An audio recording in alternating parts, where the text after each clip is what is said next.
Hello, today I'll be talking about how to upload a video to YouTube by me. The first step to do is get on the app YouTube, and if you look at the top right corner, you'll see a movie camera, then click it.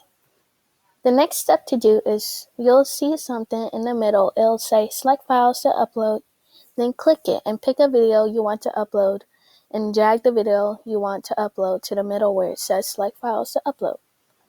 The third step to do is you can write a description if you want to, and type the title of your video.